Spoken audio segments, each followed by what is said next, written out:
முருகரும் வாராகி ஒண்ணு சத்தியமா கிடையாது. முருகர் வேற, வாராகி வேற. இதுல கம்போடியால நீங்க போங்க, அன்னை வாராகிக்கு ஆலயம் இருக்கு. ஸ்ரீலங்கால கண்டிக்கு போங்க, அன்னை வாராகிக்கு ஆலயம் இருக்கு. எந்த இடம் யானையினுடைய ஸ்பீஷிஸ் எதிலிருந்து உருவானது நீங்க கொஞ்சம் தட்டி பார்த்தீங்கன்னா came from காட்டுப்பன்றின்னு வரும். யானையே அப்புறம் தான் உருவாச்சு. விநாயகன் உருவாவதற்கு முன்பே வாராகம் என்பது இருக்கின்ற பட்சத்தில் முருகன் பெரிதா விநாயகன் பெரிதா இரண்டும் ஒன்றே, சிவன் பெரிதா பெருமாள் பெரிதா இரண்டும் ஒன்றே. இதில் யாருக்கும் யாகம் செய்யணும்னு எல்லாம் யோசிப்பீங்க. கோஷ்டம்னு ஒண்ணு இருக்கும். கோஷ்டத்தை வச்சு கூப்பிடுங்க, கேட்கிற வரத்தெல்லாம் அம்மா கொடுப்பா. கொடுக்கலாம் என்கிட்ட நான் கூப்பிட்டு வரேன் உங்க வீட்டுக்கு அம்மாவை சேலஞ்ச் பண்ணி சொல்றேன். யாக ஜுவாலில் எப்படி வேணாலும் காட்சி தருவா, நம்மோடு வந்து பேசுவா, கரம் பிடிப்பா. அம்மா வந்து 8 அவதாரம் எடுத்திருக்கிறான்னு. அம்மா ஒரே அவதாரம் தான், தெய்வத்துக்கெல்லாம் ஒரு அவதாரம், 8 அவதாரம் எல்லாம் கிடையாது.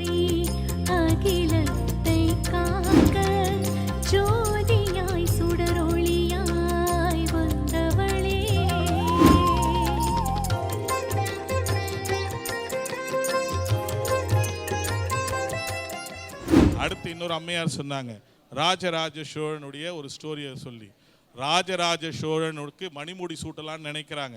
ஆனால் சித்தப்பார் அதற்கு தடையாக இருக்கிறார்.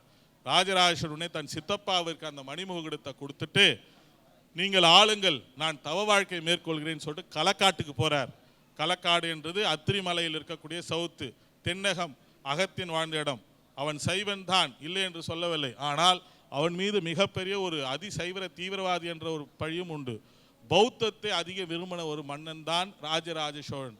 பௌத்தத்திலிருந்து வந்தவன் தான். அதுக்கப்புறம் தான் அவர் சைவத்தின் பால் திரும்புகிறார்.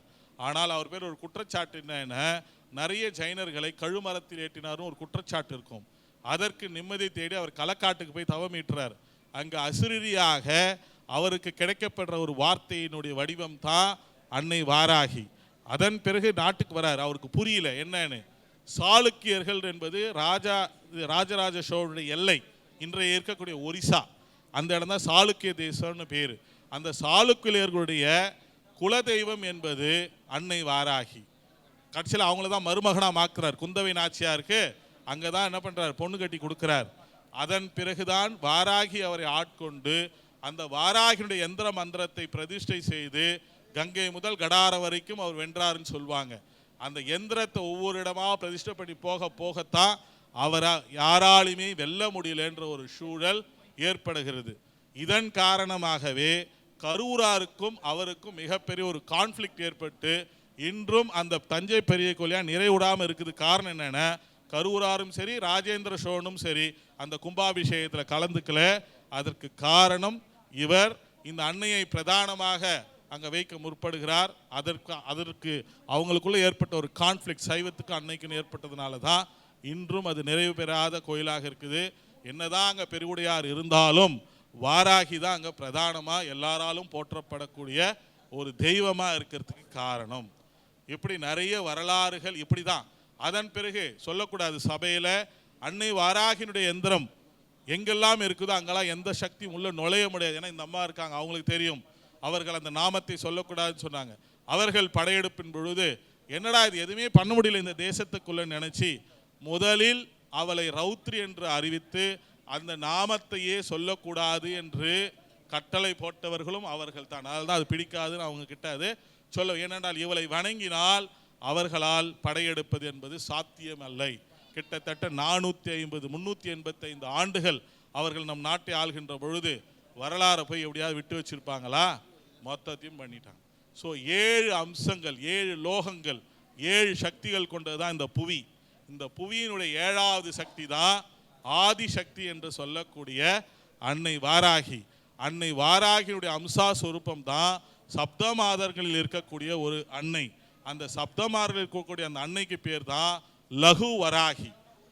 அது வாராகி கிடையாது. பிற்காலத்தில் லகு போய் வார எப்படி ஐந்திரி கௌமாரி இந்திராணின்னு சொன்னமோ அதுதான் பிற்காலத்தில். நீங்க பாருங்க, ஆதி வாராகிக்கு 8 கரங்களை கொடுத்துருப்பாங்க. ஆனா சப்தமாதர் வாராகிக்கு 4 கரங்கள் மட்டும்தான் கொடுத்துருப்பாங்களே ஒழிய 8 கரங்கள் இருக்காது. ஆதி வாராகி இருக்கவள் நின்ற கோலத்தில் மட்டும்தான் இருப்பா. அவள் ஆதியும் அந்தமும் ஆனவள். ஆனால் இதில் அமர்ந்த கோலத்தில் இருப்பாள். இப்படி நாம் எவ்வளவுனாலும் இன்னும் வரலாறுகளை சொல்லிக்கிட்டே போகலாம்.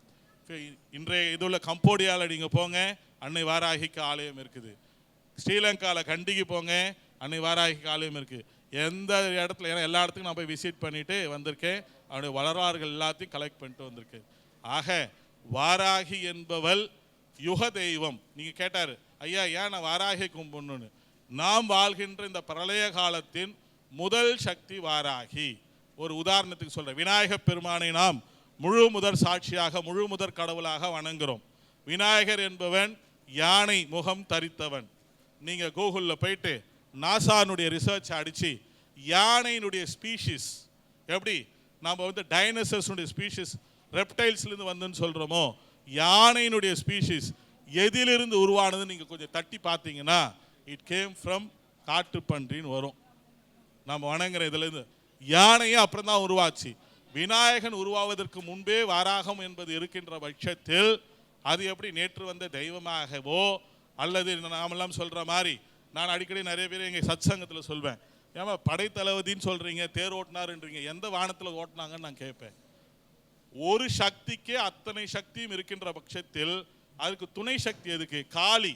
அவளே 6000 அசுரர்களை ஒரே நேரத்தில் வதம் செய்தான் என்று வரலாறு சொல்லுது. காளிக்கு உதவி செய்யறதுக்கு யார் வேணும்? அவளே அவ யாருன்னு தெரியாம விண்ணுக்கும் மண்ணுக்கும் ஆட்டம் போடுறா. ஆக அந்தந்த அவதாரங்கள் அந்தந்த நோக்கத்திற்காக வந்ததுதானே ஒழிய பிற்காலத்தில் என் தெய்வம் உயர்ந்தது, உன் தெய்வம் சிறுமை, நான் பெருமை, நீ பெருமை என்று நமக்குள்ளே அடித்துக்கொண்ட காரணத்தினால்தான் இவள் அவளுக்கு பணிவிடை செய்ய பிறந்தவள், இவள் அவளுக்கு சேவை செய்ய வந்தவள் என்று நாமே கதை எழுதி நமது கடவுள்களை நாமே சிறுமைப்படுத்தி, ஆனால் வரம் மட்டும் பெருசாக வாங்கி கொண்டு இது பெரிது அது பெரிது, முருகன் பெரிதா விநாயகன் பெரிதாண்டா இரண்டும் ஒன்றே, சிவன் பெரிதா பெருமாள் பெரிதானா இரண்டும் ஒன்றே. இதில் யாருக்கும் தாழ்ந்தவர்களும் அல்ல, உயர்ந்த கடவுளுக்குள்ள எந்த பேதமும் கிடையாது. மனுஷனுடைய மனசுக்குள்ளதான் பேதம் இருக்கு. ஆக இந்த இடத்துல என்ன சொல்லுவாங்கன்னா, அவளுக்கு இவள் சேவைக்கு எதுக்கு சேவை செய்யணும்? விசுறணுமா? எங்க விசுறணும்? ஏன் சாமிக்கு வேர்க்க போகுதுன்னு கேட்டா யாருக்கும் பதில் வராது. தேர் ஓட்டி சென்றால் எந்த பூமியில தேர் ஓட்டினா? குருச்சேத்திரத்திலா, வானத்திலா, இல்ல மேலையா, மேலோகத்திலையா? தேர் ஓட்டி தான் ஒரு கடவுள் போய் போர் புரியணும்னு ஏதாவது ரூல்ஸ் இருக்குதா? ஏனென்றால் குதிரை என்கின்ற அந்த ஸ்பீஷிஸே நீங்க சொல்ற அந்த சத்திய லோகத்துல கிடையவே கிடையாது. அப்ப எந்த இதுல தேர் ஓட்டி இருப்பாங்க? கொஞ்சம் இதெல்லாம் உங்களுடைய மனசுக்கு நான் விதைக்கின்ற விதைகள். ஏனென்றால் கடவுளை கும்பிடுங்க, ஆதி முதல் அந்த வரை தெரிஞ்சுன்னு கும்பிடுங்க. சாகர வரைக்கும் அது உங்க ரத்தத்தை விட்டும் போகாது, ஆத்மத்தை விட்டும் போகாது, எண்ணத்தை விட்டும் போகாது. ஏனென்றால் அதெல்லாம் நான் உணர்ந்தவன். நன்றா அம்மானா என்ன நீங்களாம் பேசியிருப்பீங்க நிறையா. அம்மானா என்னன்னு அம்மான்ற வார்த்தையோட இன்னைக்கு கிட்டத்தட்ட பார்த்தீங்கன்னா வாராகி நம்ம சொல்றோம். அந்த வாராகிக்கு 5 ஏக்கர் பரப்பளவில் 16 அடி உயரத்தில் அத்தனை ரூபங்களையும் தினமும் 10,000 நபர்களுக்கு மேல் வந்து தரிசிட்டு போற மிகப்பெரிய சேத்திரத்தையே உருவாக்குற அந்த வரத்தை எனக்கு கொடுத்துருக்கிறான். இன்னும் சிறிது நாட்கள்ல உலகத்துல நீங்க ராஜராஜ சோழன் கோயில் வாராகின்னு சொல்வீங்க. ஆனா நான் சத்தியம் பண்ணி சொல்றேன், திரிஸ்தலம் வாராகி தான் உலகின் முதன்மையான சேத்திரம் என்ற பெயரோடு வலம் வரும். சீக்கிரத்துல 3 ஆண்டுகள் குறிச்சு வச்சிங்க, இல்லைன்னா வாங்க நான் கையெழுத்து போட்டு தரேன். இதே மாதிரி தான் 8 வருஷத்துக்கு முன்னாடி ஒரு சத்சங்கத்தில் சொன்னேன், வாராகி பட்டி தொட்டிலாம் வருவா நீங்க பாருங்க. எல்லாரும் எனக்கு கேள்வி கேட்டாங்க, நீ கும்புறதுனால ப்ரொமோட் பண்றேன்னு. பந்தயம் கட்டி சொல்றேன், என் கரங்களாலே கிட்டத்தட்ட 100 வாராகி ஆலயங்கள் கும்பாபிஷேகம் பண்ணியிருக்கேன் நான். இன்னும் 50 வாராகி ஆலயங்கள் இன்னும் உருவாகி கொண்டே இருக்குது.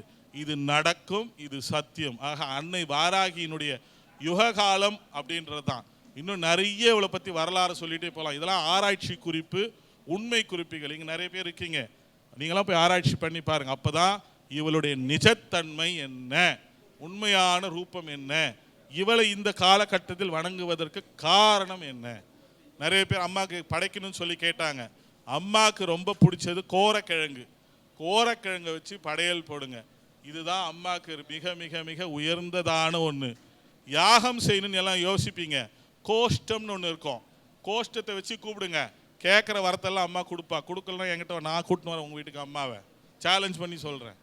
கோஷ்டம்னு ஒன்று, அதை வச்சு சாமி கும்பிடுங்க, கோரக்கிழங்கை வச்சு கும்பிடுங்க. அடுத்து இவள் ஒளியில் மட்டும்தான் தெரிவா, யாக ஜுவாலையில் நீங்கள் எப்படி வேணாலும் பார்க்கலாம். கிட்டத்தட்ட நான் ஒரு 1000 போட்டோ வச்சிருக்கிறேன். அம்மா யாகத்தில் வித்தியாசமாக காட்சி தர்றது. யாக ஜுவாலில் எப்படி வேணாலும் காட்சி தருவா, நம்மோடு வந்து பேசுவா, கரம் பிடிப்பா. அடுத்து இன்னொருத்தவங்க சொன்னாங்க, அம்மா வந்து 8 அவதாரம் எடுத்திருக்கிறான்னு. அம்மா ஒரே அவதாரம் தான், தெய்வத்துக்கெல்லாம் ஒரு அவதாரம் தான், 8 அவதாரம்லாம் கிடையாது. அவர்கள் எல்லாம் அவளுடைய அம்சா சக்திகள். எப்படி சிவனுக்கு 5 அம்சா சக்திகள் என்று சொல்லக்கூடிய ருத்ரன் அப்படிலாம் சொல்றோமோ, அதே மாதிரி அம்மா காரண காரியங்களுக்காக 8 வகையான அம்சா சக்திகளை வச்சிருக்காளே ஒழிய அவ 8 ரூபங்கள்லாம் தரிச்சவ கிடையாது. ஒரே ரூபம்தான், 4 கரங்களோட இருப்பா, நின்ற கோலத்தில் தான் அவ இருப்பா, அமர்ந்த கோலம் என்பது கிடையாது. இதெல்லாம் நீங்க இன்னும் நல்லா ஆராய்ச்சி பண்ணி அம்மா கிட்டே உட்காந்து நிறைய பேர் கேள்வி கேட்குறீங்க இல்லையா, கேள்வி கேளுங்க. அத்தனைக்கும் அன்னை விளையளிப்பால். அம்மா கொடுக்காதது ஒன்றும் கிடையாது. நான் சொல்லிக்கிறேன், 0 கூட 20 ஜோதிடர்கள் கிட்டத்தட்ட நான் 25 ஆண்டுகள் ஜோதிடத்தில் ஆராய்ச்சி பண்ணியிருக்கேன். 4 வயசுல நான் ஜோதிடத்தை படித்தவன். கடைசியில் நான் தெரிஞ்சுக்கிட்டு என்ன தெரியுமா, விதியை மதியால் வெல்லலாம். அது எப்படி சொன்னாங்க, இப்போ நீங்கள் சொல்லுவீங்க 7.5 சனி இது நடந்தே தீருன்னு சொல்லுவாங்க. நான் சொல்லுவேன், நீ அம்மாவை கும்பிடு, சனி பகவான் ஆசீர்வாதம் பண்ணிட்டு போயிடுவான்னு சொல்லுவேன். ஒரு விஷயத்தை நம்ம அனுபவிச்சு தான் ஆகணும்னு இருந்தால் கோயில் எதுக்கு, சாமி எதுக்கு? எனக்கு 7.5 வருஷம் கஷ்ட நேரம் வந்துடுச்சு, நீ கஷ்டப்பட்டு தான் ஆகணும் விதின்னு சொல்கிறோம்னா, கோயிலும் தேவையில்லை, சாமியும் தேவையில்லை, என் டைம் வேஸ்ட் பண்ண வேண்டிய அவசியம் இல்லை. அதான் நடக்க போகுது. அப்படி கிடையாது, அது இண்டிகேஷன். நடக்க போகுது, மழை வருது, கொடை பிடிச்சிட்டு போ, சேஃபாக போயிடுவேன். ஸ்பீட் பிரேக்கர் இருக்குது, காரில் மொல்லமாக போ, காருக்கும் சேஃபு, நீயும் சேஃபு. இப்படி இண்டிகேஷனை ஒன்றுமே இல்லாமல் செய்யறது தான் அம்மா வாராகியினுடைய செயல். எல்லா தெய்வமும் ஒன்று தான், ஆனால் இந்த நேரத்தில் எல்லா தெய்வமும் இவள் ரூபத்தில் அருள் பாலிக்கின்றார்கள். அடுத்து சொன்னாங்க, முருகரும் வாராகியும் ஒன்று, சத்தியமாக கிடையாது. முருகர் வேற, வாராகி வேற. முருகர் பிறந்த நோக்கம் சூரபத்மனை அழிப்பது. சூரபத்மனை அழித்த அடுத்த க்ஷணமே எப்பொழுது வேல் எடுத்து கதிர்காமத்தில் தூக்கி போட்டாரோ அதோட அவருடைய அம்ச ரூபம் வேற. அதை நாம் நினைவு கூர்ந்து வணங்குகின்றோம். அதுக்காக முருகன் இல்லைன்னு சொல்ல மாட்டேன். அவரை வணங்கும் பொழுது ஆணவம், அகங்காரம், நமக்குள்ள கூடிய கர்வம், பொறாமை 6 குணங்களை துறக்கணும்னு நினைக்கிறவன் தான் முருகரை வணங்கணும். அந்த 6 குணங்கள் தான் அசுரன். நீங்க சூரபத்மனை போய் வெளியே தேடிட்டு இருக்கிறீங்க, அவங்க சொன்ன சூரபத்மன் வேற யாரும் கிடையாது. நமக்குள்ள இருக்கக்கூடிய 6 குணங்கள் தான் சூரபத்மன். அந்த 6 குணங்களை அழிச்சிங்கன்னா முருகன் உங்களிடத்தில் அழிக்கம்னு அர்த்தம். ராவணேஸ்வரன் கேள்விப்பட்டிருப்பீங்க, 10 தலைன்னு சொல்லுவாங்க. 10 தலை வச்சுன்னு யாரும் வாழ முடியாது. 10 தேவியர்களுடைய அம்சத்தையும் அவன் சித்தி செய்தவன். அவனை வெல்லணும்னா 10 அம்சத்தையும் அழிச்சா மட்டும் அவன்கிட்ட இருந்து எடுக்கணும், அந்த குணத்தை எடுக்கணும்.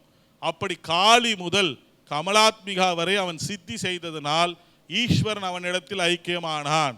ஈஸ்வரன் சக்தி இல்லாமல் வரம் தர மாட்டான். இதற்கு உதாரணம் விஸ்வாமித்ரன். எவ்வளோ கதை, நான் வெறும் சிவனை தான் கும்பிடுவேன், சக்தி இல்லாமல் சிவனே கிடையாது. சக்தி வரம் கொடுத்தாதான் சிவனே வருவார், இல்லைன்னா நீ எவ்வளோ பெரிய சாதுவாக இருந்தாலும் உனக்கு வரமே கிடைக்காது. 10 இந்த உண்மையை தெரிஞ்சவன் தான் ராவணன். ராவணன் 10 ரூபங்களையும் சித்தி செய்கின்றான். ஆதலால் ஒரு சித்திக்கு ஒரு தலையாக 10 தலை. அந்த 10 குணங்களையும் அவன் துறக்கின்றான். எப்போ? சீதாதேவி பார்த்தவனே. அதனால தான் ராமனால் வெல்ல முடிஞ்சிச்சு, இல்லைன்னா ராமனால் அவனை வெல்லவே முடியாது. 10 தேவியர்களையும் எவன் சித்திக்கின்றானோ அவனிடத்தில் ஈஸ்வரன் ஐக்கியம். ஆதலாலேயே அவனுக்கு ராவன் ஈஸ்வரன் என்று நாமம் கிடைச்சது. அவன் அதை அடையணுன்றதுக்காக தான் அந்த காரியத்தை செய்கிறான். இப்படி நிறைய உண்மைகள் புதஞ்சு கொண்டிருக்கக்கூடிய உண்மைகளை நாம் உண்மைகளாக ஒழிப்பது தான் அடுத்து வரக்கூடிய சந்ததியினருக்கு நாம் விட்டு செல்கின்ற பொக்கிஷமாக இருக்குமே ஒழிய, நிலாவில் ஆயா வடை சுட்டால் சாப்பிடுன்னு சொல்லி சொல்லி நாம் சேர்ந்த காலம் முடிஞ்சு போச்சு. நிலாவுக்கே போயிட்டு வர காலமாக ஆயிடுச்சு. கடவுள்னா யாருன்னு ஆராய்ச்சி பண்ணுறது குழந்தை அளவில் இன்னைக்கு தயாராகிட்டான். வாராகினா யாரு, ஏன் பன்றி ரூபத்தில் கேள்வி கேட்குற அளவுக்கு இன்னைக்கு குழந்தைகள் உருவாக்கிறப்ப அவங்களுக்கு உண்மையை சொல்லி கொடுப்போம். நாமும் இந்த அன்னையின் உண்மைத்தன்மையோடு வணங்குவோம். வணங்கும் பட்சத்தில் இந்த அன்னை நம் எண்ணத்தில் குடிகொள்வாள், எண்ணத்தை தூய்மைப்படுத்துவாள், கர்வத்தை அகற்றுவாள், ஆணவத்தை அகற்றுவாள், அகங்காரத்தை ஒழிப்பாள். ஒரு காலகட்டத்தில் அதுவே நீயாக, நீயே அதுவாக, அன்னையே நீயாக, நீயே அன்னையாக மாறி உனக்குள் இருந்து செயல்படக்கூடிய ஒரே தன்மை கொண்ட அன்னை தான் இந்த அம்மையார். ஆக இந்த அன்னையை வணங்க பயம் இல்லை, வரம் மட்டுமே, வாழ்க்கை மட்டுமே. ஒரு காலகட்டத்தில் அரசர்களும் ரிஷிகள் மட்டுமே வணங்கணும்னு சட்டமே ஏற்றி இருக்கிறாங்க. இவளை யாரும் கும்பிடக்கூடாதுன்னு சொல்லிட்டு. அப்போ இவ எவ்வளோ அருள் பாலிச்சிருந்தால் இந்த அளவுக்கு ஒரு சட்டத்தை ஏற்றி இருப்பார்கள். ஆக கேட்க கேட்க வரத்தினை அள்ளி தருகின்ற இந்த அன்னை வாராகியோடு நீங்களும் என்ற இந்த தலைப்பில் அழகாக உங்களுடைய மனசில் இருக்கக்கூடிய அத்தனையும் நீங்கள் வெளிப்படுத்தியது உண்மையிலேயே ரொம்ப புளிங்காகிதடு. ஏன்னா 2016 வாராகின்னு சொல்லும்போது அடப்போடா இவன் வேலையில் என்னை திட்டவங்க எவ்வளோ பேர், எள்ளி நகையாடினவர்கள் நிறைய பேர், கொஞ்சம் நெஞ்சம் அல்ல, எள்ளி நகையாடியவர்கள் ஒருத்தர் இருவர் அல்ல.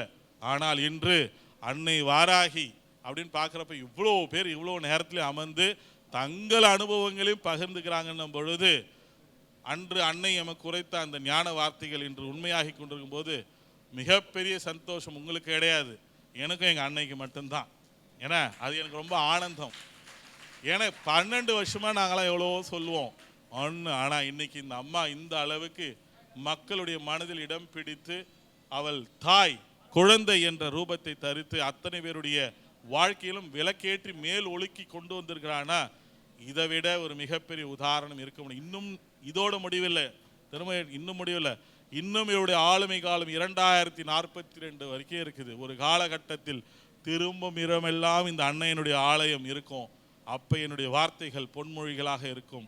அதற்கு எங்கள் அம்மா எனக்கு இந்த அளவுக்கு கொண்டாந்து இந்த மேடையில் அமர வச்சு அவளை பற்றி பேசுறது மட்டும் இல்லாமல் அவளை ரசிக்கிற பாக்கியத்தை கொடுத்தா இல்லையா, இன்னும் அது நிறைய பேருக்கு அந்த பாக்கியம் கிடைக்கணும்னு அவள் பொற்பாதங்களை தொட்டு பிரார்த்தித்து, ஏதாவது கருத்துக்கள் உங்களுக்கு ஏற்புடையதாக இருக்கலாம், இருந்தாலும் மனிதன் என்பதே கருத்துக்கள் பரிமாற்றம் பண்ணிக்கிறது தான். இதில் ஏற்புடையதல்ல. சற்று நம்மளுடைய மனசுக்கு அதையும் ஓட விடுங்கள். உங்களுக்கு அன்னை என்ன உரைக்கிறார்களோ அதை உள் எடுத்து செல்லுங்கள். தேவையற்ற வார்த்தைகள் எல்லாம் தவிர்த்துட்டு, ஆன்மீகம் என்பது ஒரு பெரிய கடல். நான் தெரிந்து கொண்டது ஒரு துளி, இன்னும் எவ்வளவோ இருக்கிறது. அதுபோல இன்னும் பல துளிகள் இருக்கிறது. அதை பற்றி ஆராய்ச்சி செய்வோம். நல்லவைகளை மட்டும் உள்ளெடுத்து சென்று வேண்டாதவளை இவ்விடத்திலே விட்டு சென்று அன்னையின் ஆசிகளை மட்டும் பெற்று விடைபெறுவோம். அனைவருக்கும் என் அன்னையின் ஆசிகள் என்றென்றும் கிடைக்க பெற வாழ்த்துகிறேன். முடிந்தால் அனைவரும் ஒரு முறை அன்னை அந்த விஸ்வரூபமாக எழுந்தருளிய பள்ளிகொண்டா திரிஸ்தலம் ஸ்ரீ வாராகி சேத்திரத்திலே வந்து தரிசனம் செய்து உண்மையில் எப்படி இருப்பான்னு வந்து பார்த்துட்டு போங்க. அதுக்கப்புறம் நீங்கள் அங்கே வந்து பார்த்து தெரிஞ்சுப்பீங்க. வேலூர் பள்ளிகொண்டா டோல்கேட்டில் வாராகி சேத்திரம் இருக்குது. அன்னையினுடைய அத்தனை ரூபங்களும் வைத்திருக்கிறோம். வந்து அம்மானுடைய தரிசனத்தை பாருங்க. அம்மா நிஜத்தில் நீங்கள் பார்த்ததில்லைன்னு சொல்கிறீங்க இல்லையா, வந்து பாருங்க. அதன் பிறகு நிஜத்தில் நீங்கள் எப்படி இருப்பான்னு தெரிஞ்சுப்பீங்க. நமோ வாராகி.